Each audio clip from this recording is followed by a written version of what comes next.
Mesdames, Messieurs, chers auditeurs de Radio Gabon, bonjour ou bonsoir, selon l'heure à laquelle vous nous recevez chez vous. Nous recevons dans le cadre de cette émission spéciale Monsieur Hugues Badinga Madia, ministre du Tourisme, du Commerce, des petites et moyennes entreprises et de l'Industrie. Bonjour Monsieur le ministre. Bonjour Monsieur. Merci d'avoir accepté notre invitation. C'est un devoir. Le président de la République, chef de l'État, Ali Bongo Ondimba, lors de son adresse à la nation du 3 avril, a annoncé des mesures fortes, des mesures d'accompagnement économique et social. Le gouvernement, en tête desquelles le Premier ministre, au cours d'une conférence de presse gouvernementale, a justement annoncé à la nation les modalités pratiques, la faisabilité de ces mesures. Alors, en ce qui vous concerne, Monsieur le ministre, vous êtes ici effectivement pour revenir sur la modalité pratique des mesures d'accompagnement en ce qui concerne le département dont vous avez la charge. D'entrée de jeu, Monsieur le ministre, à qui incombe la responsabilité de la gestion de la banque alimentaire? Bien, merci encore une fois de me donner l'occasion de m'expliquer au grand public. Déjà, il faut souligner que la banque alimentaire est une initiative du président de la République, chef de l'État, son Excellence Ali Bongo Ondimba, qui a pensé à ses compatriotes et montre là encore une fois qu'il est un réformateur social. Au niveau du gouvernement, cette question de la banque alimentaire, ce projet d'ampleur, est un projet géré au niveau interministériel. En amont, nous avons la question de la collecte. Le président de la République, et relayé par le Premier ministre le vendredi dernier, a annoncé un financement direct de l'État de 5 milliards de francs CFA. Ce volet est géré par le Fonds de solidarité mis en place par mon collègue en charge de l'économie. En complément de cela, vous avez bien pu observer que mon collègue en charge de l'économie, pour compléter justement cette initiative, a lancé un appel à dons. Un appel qui s'adresse à l'ensemble des compatriotes, à tous les acteurs de développement et autres acteurs pour contribuer justement à ce fonds de solidarité sur le volet numéraire. Et un compte est ouvert à la CDC pour cela. Sur maintenant la question qui a un trait justement à mon ministère, donc nous avons lancé quelque temps une initiative en faveur des commerces et des industries pour procéder à la collecte en nature des dons qui viendraient justement appuyer ce projet de banque alimentaire. Je peux vous dire, à ce stade, ça a été un franc succès. Plus d'une 50aine d'entreprises déjà ont accepté de contribuer, et vous l'avez suivi certainement, certains de vos auditeurs l'ont suivi, ont contribué donc justement en nature à la constitution de cette banque alimentaire. Une fois que la banque est constituée, donc on a de l'argent et qu'on a également des produits en nature, se pose maintenant la question de la distribution. Donc, en aval, la banque alimentaire est gérée par ma collègue en charge des solidarités, appuyée par le ministre en charge de l'alimentation. Donc, voilà un peu comment est-ce que ce projet est organisé. D'accord, Monsieur le ministre, au niveau du département ministériel dont vous avez la charge, comment s'organise votre ministère pour participer à la riposte justement contre la Covid-19, contre cette pandémie? Mais déjà, en tant que ministre responsable du secteur, nous avons respecté les mesures prises par le gouvernement. Donc déjà, restreindre nos services au niveau simplement des personnes essentielles. Plus de 80% de nos effectifs sont à la maison confinés, puisque c'est la règle, il faut rester chez soi. L'État n'est pas mis entre parenthèses. Quand on dit que les fonctionnaires sont à la maison, c'est que le travail continue tout de même. Nous avons des mails, nous avons aujourd'hui des applications et avec nos services, nous continuons à travailler. Donc l'État n'est pas mis les populations aujourd'hui que le ministère du Commerce travaille toujours malgré la situation. Absolument, absolument. C'est important de le savoir. L'État n'est pas entre parenthèses. La mesure gouvernementale qui a été prise, c'est simplement de sauvegarder nos compatriotes. Mais l'ensemble de nos collaborateurs est disposé à suivre, dans la mesure du possible encore, les missions telles qu'elles sont assignées à mon ministère et le travail continue avec les outils modernes qui sont à nos dispositions. En termes de riposte, vous savez, la question de l'approvisionnement. D'accord. C'est une question qui est très importante. Le ministère est en train de faire un suivi strict des stocks qui existent au niveau de la nation. Et c'est à cause de ça, c'est important que je puisse le dire à vos auditeurs. Les stocks que nous avons aujourd'hui sur les produits de première nécessité nous permettent de tenir pendant la période de confinement et même au-delà. Il n'y a pas un problème de disponibilité de produits. Les produits sont disponibles. Nous avons avec les importateurs et les distributeurs des points hebdomadaires sur la disponibilité des produits. Et nous sommes prêts, nous avons un numéro vert qui a été mis en place, 1435, qui est 1435, le numéro vert, qui est disponible au public, n'hésitez pas, chers compatriotes, à saisir ce numéro en cas de manque de produits, quel que soit l'endroit du territoire. Le ministère est organisé de telle manière à ce que si des produits venaient à manquer à quelque endroit du territoire, nous soyons à même de mettre en œuvre des autres mesures prévues, c'est-à-dire des livraisons spéciales pour que les produits n'aient pas à manquer à cette période. Justement, au sein de votre département ministériel, vous avez effectivement la charge également des petites et moyennes entreprises. Monsieur le ministre, quid des procédures en ce qui concerne la gestion de ces PME, justement, actuellement en cette période? Bien, la gestion des PME, vous savez que donc en aval de la lutte contre le Covid-19, le gouvernement, sous la direction du Premier ministre du gouvernement, a mis en place une cellule de veille économique. Dans le cadre de cette cellule et suite aux mesures prises par le président de la République, des guichets ont été mis en place. D'accord. Mon collègue de l'économie a suffisamment communiqué là-dessus. Je rappelle, il y a un guichet qui s'occupe des questions liées à l'emploi. Ça, c'est au niveau de ma collègue en charge du travail. Nous avons mis en place un guichet qui s'occupera des questions liées au loyer. Un guichet fiscal également, puisque le président a parlé de 2 mesures. Déjà, la première mesure, c'est une réduction de moitié de l'impôt libératoire et de la patente. La deuxième mesure, ce sont des remises d'impôts pour les entreprises qui ont été touchées. Donc, un guichet fiscal est mis en place et j'incite l'ensemble des PME à se rapprocher de ces guichets pour s'inscrire et que leur dossier soit examiné au plus tôt. Est-ce que ces guichets sont-ils disponibles en province, les PME qui sont à l'intérieur du pays? Les guichets ne sont pas pour l'instant disponibles en province, mais, vous l'avez rappelé tout à l'heure, des informations ont été données sur la disponibilité des mails. Un formulaire aujourd'hui est mis en ligne. D'accord. Donc sur ça, je pense que il faut simplement que les entreprises, les entreprises ne doivent pas rester attentistes. D'accord. Je vous le rappelle, le président a consenti d'énormes efforts avec les mesures qui ont été mises en place en faveur des PME et des TPE. D'accord. Mais il faut simplement que ces entreprises aillent vers les guichets qui sont mis à disposition, s'inscrivent et cherchent à tirer profit de toute l'aide qui a été mise en place par l'État. D'accord. Au niveau de l'emploi, nous avons, donc avec ma collègue en charge du travail, l'allocation de congés techniques, elle est disponible, elle est en faveur des TPE. Les mesures sur les loyers sont en faveur des entreprises PME et TPE. Les guichets bancaires sont en leur faveur. Le guichet fiscal également, c'est un package de mesures qui est disponible. À eux, maintenant, d'aller vers ces guichets et de commencer à s'inscrire pour que le travail commence. Monsieur le ministre, qu'en est-il effectivement du suivi des mesures barrières au niveau des commerces? Parce qu'on constate également que ces mesures barrières ne sont pas forcément respectées à certains endroits. Est-ce que le ministère du Commerce a un regard gendarme là-dessus, sur le respect strict au sein des mesures barrières?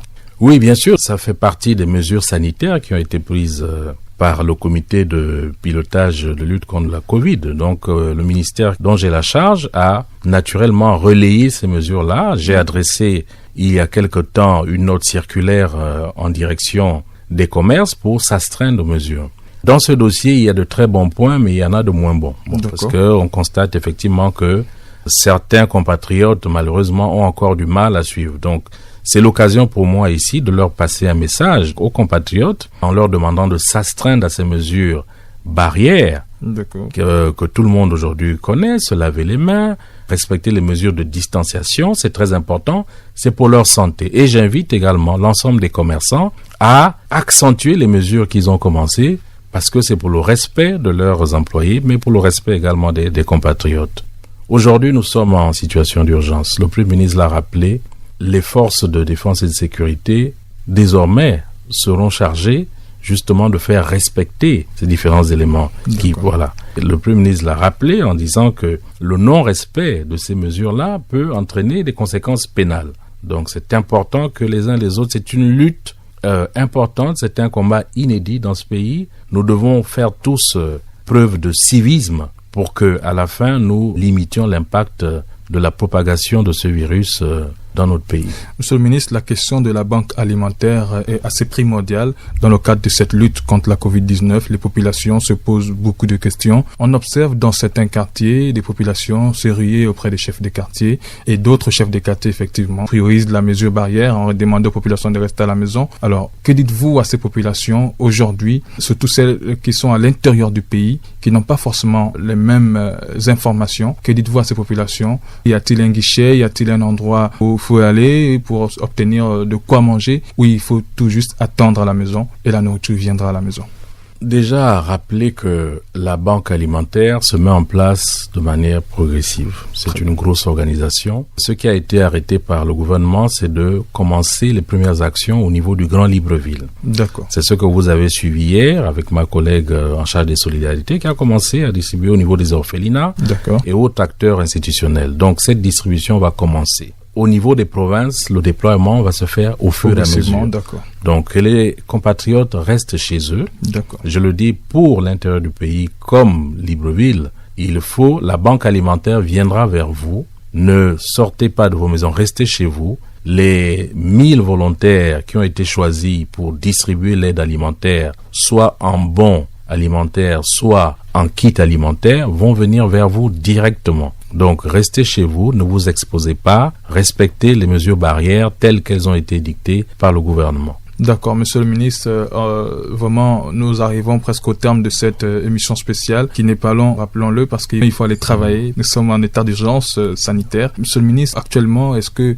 vous êtes en étroite collaboration en ce qui concerne votre département ministériel avec l'ensemble des autres États? Parce qu'on sait que dans certains départements, en ce qui concerne la santé, l'économie, les affaires étrangères, ils sont en étroite collaboration. Il y a comme une harmonisation des projets ou de riposte, justement, avec les pays de la sous-région, les pays africains. Est-ce que le ministère du Commerce est en collaboration avec le ministère du Commerce du Cameroun, du Congo, pour ne parler que de ces pays de la sous-région, parce qu'on sait également, en ce qui concerne le commerce, les aliments, les PME, les entreprises, est-ce que vous harmonisez à ce niveau certains projets de riposte? Oui, votre question est très importante parce que cette pandémie, vraiment au niveau de ce siècle, est un mal qui est inédit. Et devant une menace aussi inédite, la réponse doit être collective. Donc, comme on le fait au niveau du Gabon. D'accord. Je suis en contact régulier avec mes collègues de la sous-région et je voudrais même vous dire qu'on est même allé au-delà parce que récemment, la Commission de l'Union africaine,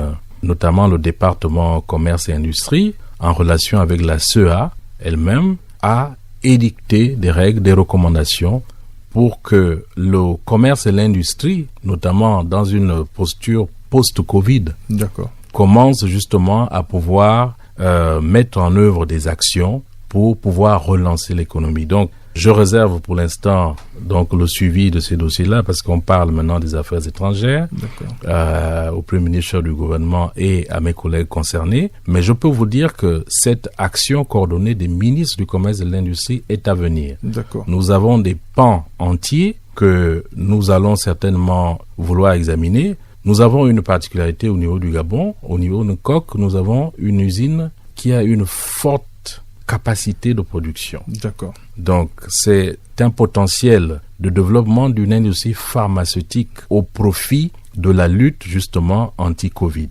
D'accord. Donc, ces éléments... Cette usine, cette production peut aller au-delà du Gabon. Peut aller au-delà du Gabon. Elle a de grosses capacités. Vous avez vu qu'elle a commencé déjà à produire... Les gels hydroalcooliques. Les gels hydroalcooliques.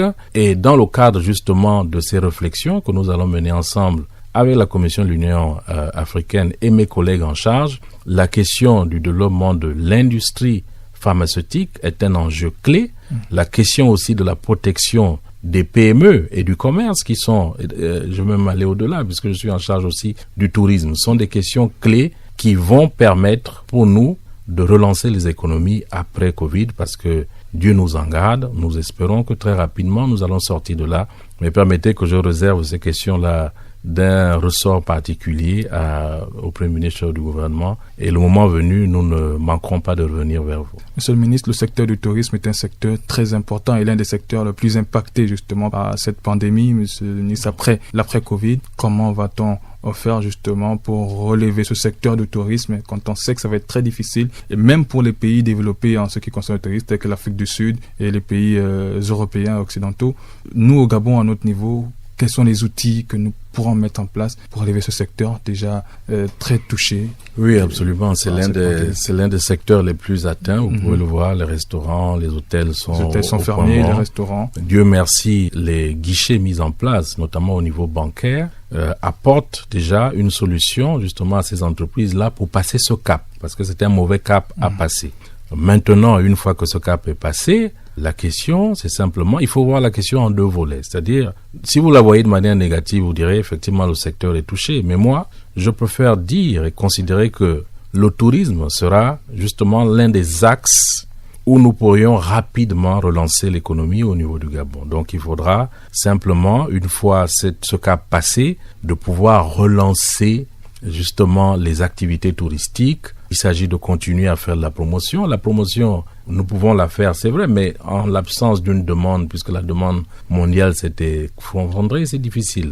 Il faudrait question aussi que l'offre soit attrayante aussi. Là, l'offre a toujours été attrayante. L'offre, vraiment la question, et c'est ça justement le côté ambivalent du secteur touristique au Gabon. L'offre au niveau du Gabon est très attrayante.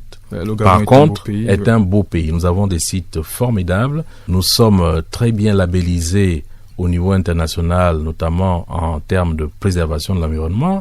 Le président de la République est un champion dans les questions liées à l'environnement. Donc, nous sommes un produit attractif. La question de fond, c'est que rapidement, il faudra se mettre au travail pour relancer justement la promotion et faire en sorte que les activités touristiques repartent. Parce que c'est là un des raccourcis que nous avons pour relancer l'activité, mais dans une perspective post-Covid. D'accord, Monsieur le ministre, nous avons des questions aussi des auditeurs. On a un auditeur qui nous a saisi par écrit et vous pose la question de savoir, il s'appelle Étienne Koumba. Alors Étienne Koumba pose la question de savoir pour les PME, parfois à l'intérieur du pays, sur la question de laisser passer, parce que le ministre de l'Intérieur rappelait si bien qu'il fallait s'adresser à chaque département ministériel, à son département ministériel, pour obtenir des laissez-passer. Comment vont-elles procéder ces PME pour obtenir des laissez-passer, surtout si elles exercent à l'intérieur du pays ou dans des secteurs assez essentiels, mais il faut toujours un laissez-passer pour circuler ou accéder au Grand Libreville. Bien, la question de principe, le Grand Libreville est confiné. Donc, c'est déjà quelque chose qu'on doit savoir. Le Grand Libreville est confiné. C'est une mesure qui a été prise. Donc, les seules exceptions, c'est celles que vous avez lues, c'est celles qui concernent justement les activités essentielles. Et là, le gouvernement a suffisamment communiqué là-dessus. Si le compatriote responsable des PME rentre dans ce domaine, qu'il fasse simplement la procédure. Il peut passer par le ministère qui est le mien. D'accord. Ou alors passer par le mail qui a été mis à disposition par le ministère de l'Intérieur. D'accord.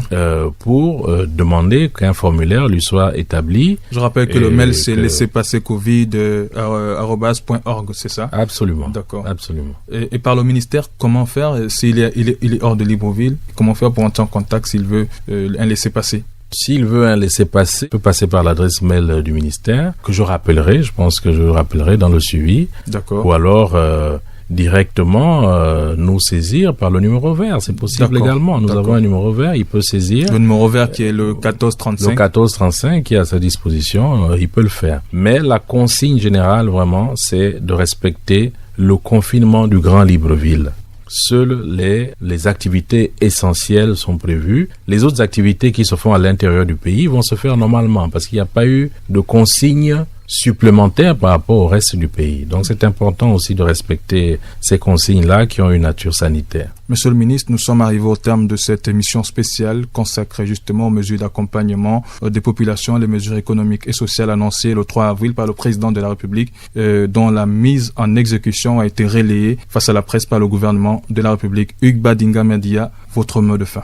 Bien, je vous remercie d'abord justement de me donner encore une fois l'occasion de pouvoir m'exprimer sur vos ondes. Je voudrais simplement rassurer encore une fois les compatriotes en disant que faut qu'ils respectent les mesures qui ont été prises par le gouvernement. Nous avons noté depuis quelque temps un rush sur les produits de première nécessité. Je voudrais leur dire que il n'y a pas matière à surconsommer parce que les produits sont là, les produits sont disponibles. Nous avons, quand nous examinons les stocks, la capacité d'avoir des produits au-delà justement de la période de confinement. Donc qu'ils ne surconsomment pas, qu'ils aient des comportements responsables et citoyens en ne surconsommant pas. Autre chose que je voudrais dire, c'est à l'endroit justement des l'ensemble des commerces et des industries. D'accord. C'est de veiller justement au respect des règles de barrières sanitaires éditées par le ministère de la Santé dans le cadre de cette lutte, pour que nous n'assistions pas à une agglomération de personnes devant les magasins, parce qu'il ne faut pas que l'activité commerciale mette aujourd'hui en danger les compatriotes qui viennent acheter différents produits au niveau de leur magasin. Donc, à ces commerçants-là, je dirais, faites respecter ces mesures parce qu'il en va de la vie de vos employés, mais également des compatriotes. Merci, Monsieur le ministre, d'avoir accepté notre invitation. Chers auditeurs et auditrices de Radio Gabon, nous sommes arrivés au terme de cette émission spéciale. Je rappelle que nous recevions Monsieur Hugues Badinga Madia. Il est ministre du Tourisme, du Commerce, des petites et moyennes entreprises et de l'Industrie. Merci d'avoir accepté notre invitation et les portes de Radio Gabon vous seront toujours ouvertes. Merci bien. Merci à vous. Auditeurs et auditrices de Radio Gabon, restez en compagnie de nos programmes. Je suis Ahmed Ryan Zengi et je vous donne rendez-vous une autre fois avec un autre invité, toujours dans le cadre de notre émission spéciale consacrée à la riposte contre le coronavirus.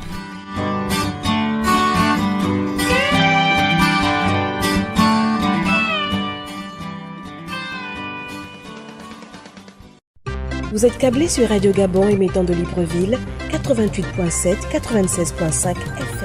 Où que vous soyez, nous sommes avec vous.